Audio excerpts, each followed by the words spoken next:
Gusto mo bang makakuha ng project na ganito? At ganito? At ganito? At ganito? Nakuha ko tong mga projects na to by doing marketing and business automation sa Upwork. Ano ba yung automation in general? Basically, gusto ng client na gawing automated ang manual processes nila sa business nila. Under business automation are automating tasks like sending invoices, sending emails, saving data from one app to another without the need of another person to do it. One example nito is meron silang data na isa-save sa Google Sheet, tapos gusto rin nila i-save yung data na yun sa CRM nila like HubSpot, Go High Level, Zoho, and marami pa. While marketing automation naman is gagawin mong automated ang marketing process nila. Like sending email campaigns, follow-up leads via SMS, sending messages via their social media accounts, and marami pa. Kung gusto mong maging technical virtual assistant, some clients are looking for freelancers that has knowledge with automation. Sa ngayon, kasama siya sa top 10 skills list ng Upwork kaya worth it siyang pag-aralan.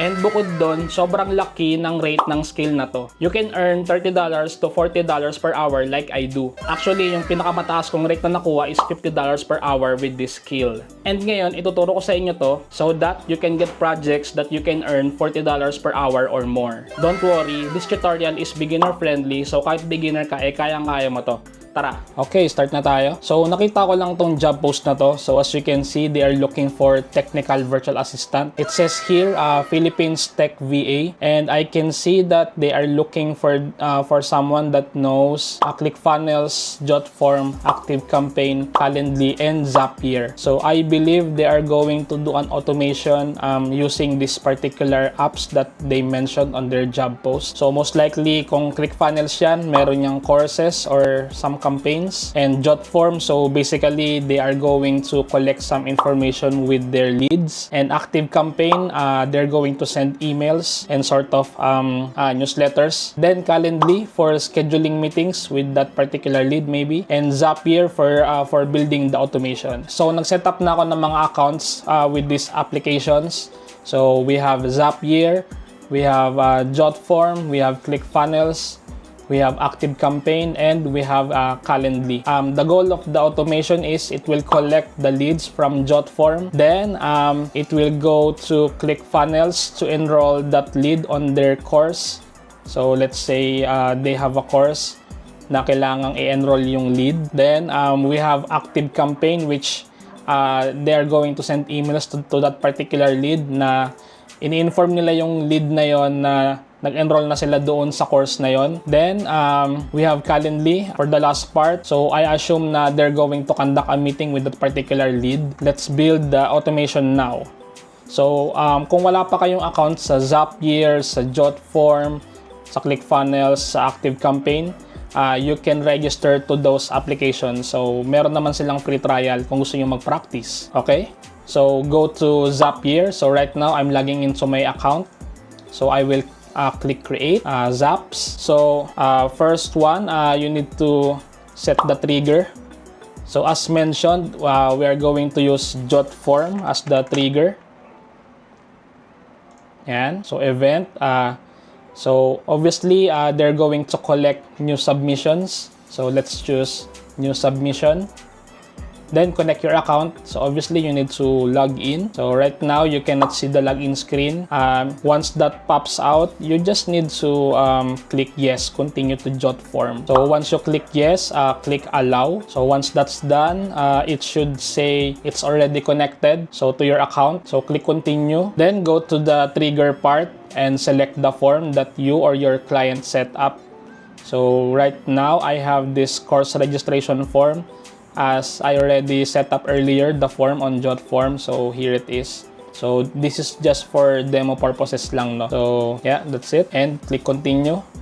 So it will test the trigger. So click test trigger. Actually, nag-test na ako kanina, so that's why I have this particular data. So obviously, this will came from the form that you've set up or the client set up. So if you want to get the test data or the test trigger, you just need to fill out that particular form and click submit. And it will go to this Zapier automation that we're going to create. Okay, so that's done.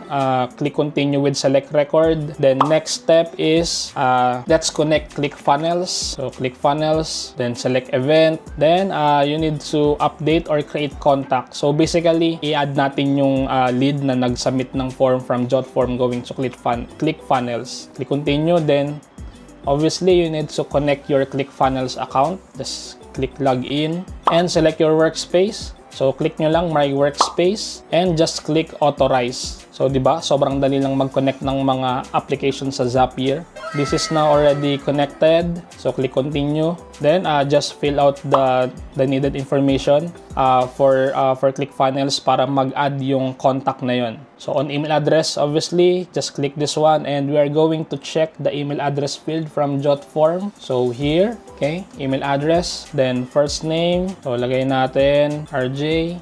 Then, last name. Tingnan natin yung last name. Hanapin natin.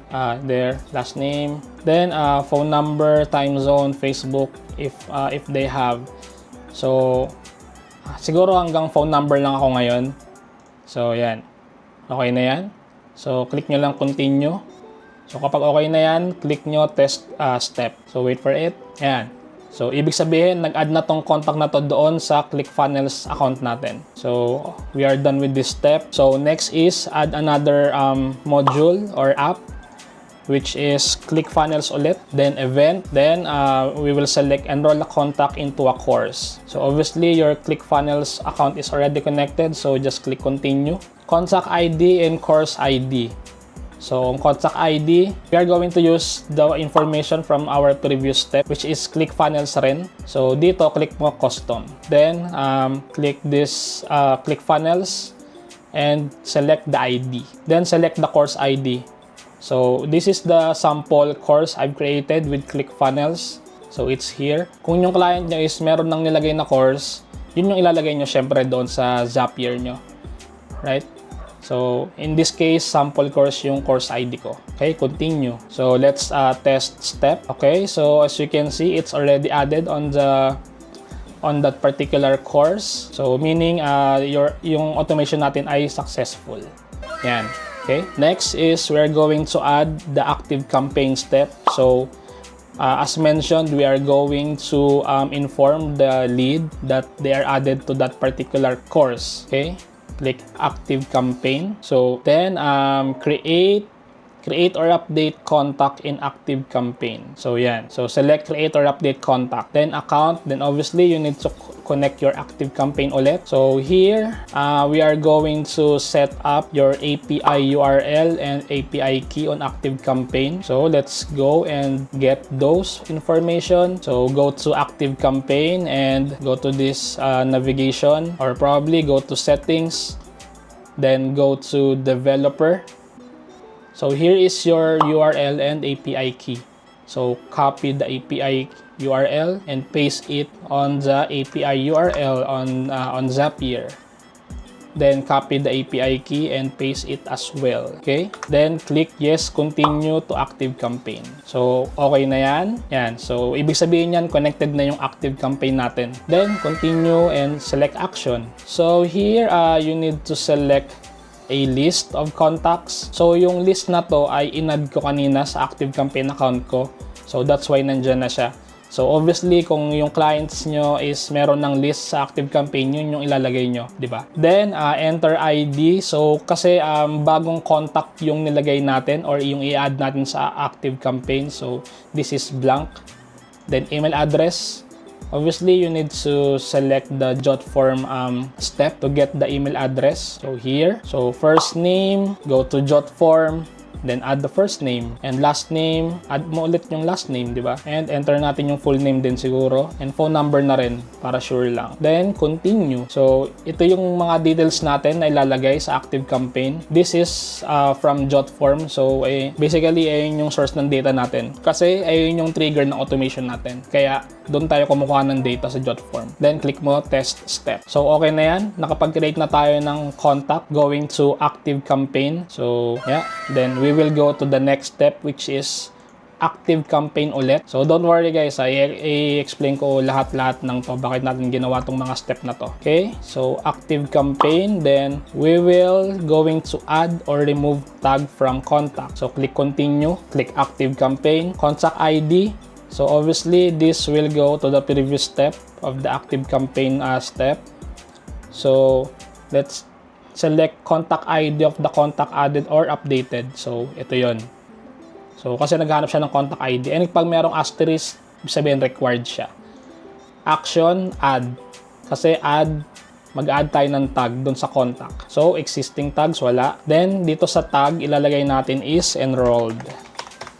So mamaya i-explain ko yan bakit enrolled yung nilagay natin. So ngayon, continue muna tayo. Test step. So itong last step, ito yung actual na step na mag-send ng email doon sa lead from ActiveCampaign. Kasi nag-create ako ng automation sa ActiveCampaign. So ito is siguro separate tutorial na lang. So if the tag enrolled is added, it will send an email to that particular lead. So this is the email. So example lang yan. So kaya nilagay natin doon sa Zapier yung tag na enrolled para makapag-send siya ng email doon sa lead na yon. Okay? So kapag okay na lahat, pwede mo na siyang i-publish. So click mo lang publish. And that's it. So what you're going to do now is just wait for the new submission in Jotform. Then it will do the automation from there. So let's review yung mga steps na ginawa natin. So new submission in Jotform. So obviously kapag merong nag-submit na lead dito sa form natin, papasok siya dito. Then mag-add siya ng contact sa ClickFunnels. So kasi bago tayo makapag-enroll ng contact sa course, kailangan muna nating i-add yung lead na yon sa ClickFunnels natin. Kaya 2 steps siya. Once na na-add na yung lead na yon sa ClickFunnels, so that's the time that i-add na natin siya doon sa course na ginawa natin sa ClickFunnels. Ito yung course na ginawa natin, ayan, sample course. So mga separate tutorials na lang to. Kasi ngayon, Zapier lang yung ating focus. So once na enrolled na yan, let's go to the next step na. So it will add the contact from ClickFunnels going to ActiveCampaign. So basically, lahat ng data natin is from Jotform kasi yun yung pinaka-trigger natin. And doon nag-i-input ng data yung lead or yung user natin. Bakit mo muna kailangan i-add yung lead sa ActiveCampaign? Kasi hindi tayo makakapag-send ng email kapag hindi natin in-add siya. Kasi dito sa step na to, nagre-require siya ng contact ID. And makukuha lang natin yung contact ID na yon kapag create natin yung contact na yun sa ActiveCampaign. So, yun yung purpose nitong step na to. And obviously, yung mga details nito is from Jotform ulit. So, once na na-add na natin or na-create na natin yung contact sa ActiveCampaign, that's the time na pwede na tayong mag-send ng email sa ating lead from ActiveCampaign. So dito, sinelect natin yung action na add, then yung tags is enrolled. Kasi nga, nag-set tayo ng automation. Kapag na-add yung tag na enrolled, magsasubmit siya ng email doon sa lead na yun. So ayun yung automation natin. Yun nga, as mentioned, yung mga tutorial nito, separate tutorial na lang siya or separate video na lang. Bale, itong scenario na to is inassume ko lang na ito yung gusto ng client. So, depende pa rin sa client nyo kung anong requirements niya. Kasi dito, yun nga, based dito sa job post na to, kailangan nila ng ClickFunnels, Jotform, ActiveCampaign. Yung Calendly kasi wala siya eh. Kaya hindi ko siya sinama dito eh. Tignan nyo yung Calendly, guys. Wala oh. Ibig sabihin, hindi siya pwede dito sa next steps. Ibig sabihin, pang-trigger lang siya. Dito siya dapat sa number 1. So, yung Calendly siguro, it's either pagka may bagong nag-invite or nag-book ng meeting sa kanila, yun yung trigger niya. So, ngayon, hindi natin siya ma-add. But I think using this automation that we created, kaya nating applyan itong job post na to. Kasi tingin ko, yun yung requirement nila. And bukod dito, guys, sa automation na to, marami pa kayong magagawa sa Zapier. Ayan, ito yung mga sample niya. So, tingnan natin tong MailChimp or Facebook Leads Ads. So, ito yung mga pwede nyong gawin or pwede nyong i-automate using Facebook Leads. So, from Facebook Leads, pwede natin ilagay sa Google Sheets, pwede tayong mag-send ng email, pwede tayong mag-send ng, mag-add ng newsletter sa MailChimp, ActiveCampaign din, and Salesforce, and marami pa. So, one example lang tong ginawa natin na mag-fit dito sa job post na to. So, kung comfortable na kayong gawin tong automation na to, pwede na kayong mag-apply dito, tingin ko. Diba? So, and that's it for this video. Kung nagustuhan mo tong video na to, like and subscribe ka naman. And comment ka na rin sa baba, sobrang dali lang pala. Thanks for watching and see you on the next video.